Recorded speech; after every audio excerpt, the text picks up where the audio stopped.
আছো সবাই? আশা করি সবাই খুব খুব ভালো আছো। আমি ভালো আছি। আবারও চলে এলাম একটা ফ্রেশ ছোট্ট ব্লগ নিয়ে।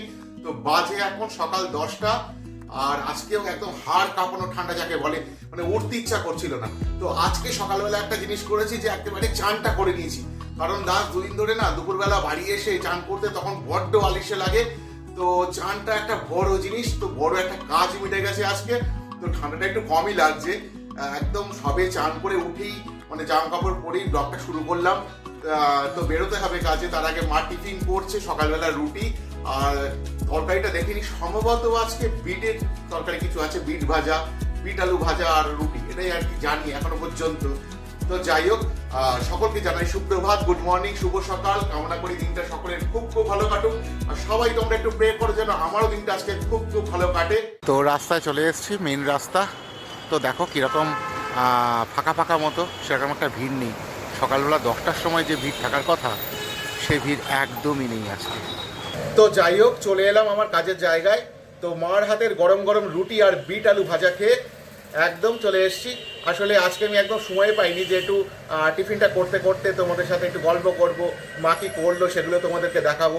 আসলে হয়েছে কি, যেহেতু আজকে সকালবেলা চান করেছি না, তো ওখানে একটু সময় নষ্ট হয়েছে।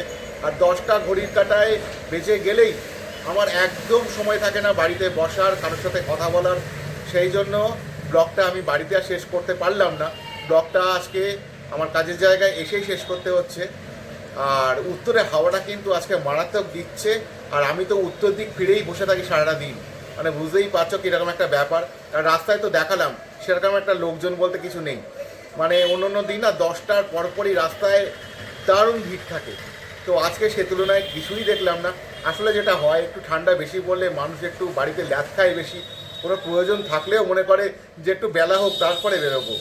তো যাই হোক, সারাটা দিন সকলের খুব খুব ভালো কাটুক, আজকে সকলের সকল মনস্কামনা পূর্ণ হোক, এটাই আমি কামনা করি। তো ব্লগটা বেশিক্ষণ আর বাড়াবো না, কারণ সকালবেলা সবাই খুব ব্যস্ত থাকে। ব্লগ দেখার টাইম খুব একটা কারো থাকে বলে আমার মনে হয় না। আমিও বেশিক্ষণ ধরে কারো যে ব্লগ দেখি সকালবেলায় তাও না, কারণ সকালবেলাটা জেনারেলি সকলেই ব্যস্ত থাকে। যারা বাড়িতে থাকো, কাজকর্ম করো, তারাও বাড়ির কাজকর্মে ব্যস্ত থাকো। আর আমরা যারা রাস্তায় কাজকর্ম করি, আমরা তো ব্যস্ত থাকি, তাই না? তো যাই হোক, সারাদিন ধরে এবার ফেসবুক ঘাঁটবো, টুকটাক করে দেখবো সবাই কী করছো না করছো।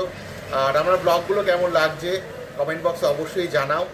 আর তোমরা একটু সাপোর্ট করো বলেই না আমি একটু সাহস পাচ্ছি আমার ডেলি ব্লগটাকে করার, কারণ ডেলি ব্লগ তো আমার অভ্যেস ছিল না। তো প্রথম যখন ডেলি ব্লগ শুরু করেছিলাম তখন খুব ভয় লাগতো যে ডেলি ব্লগ করবো, লোকে তো হাসবে, তো এরকম একটা ব্যাপার ছিল।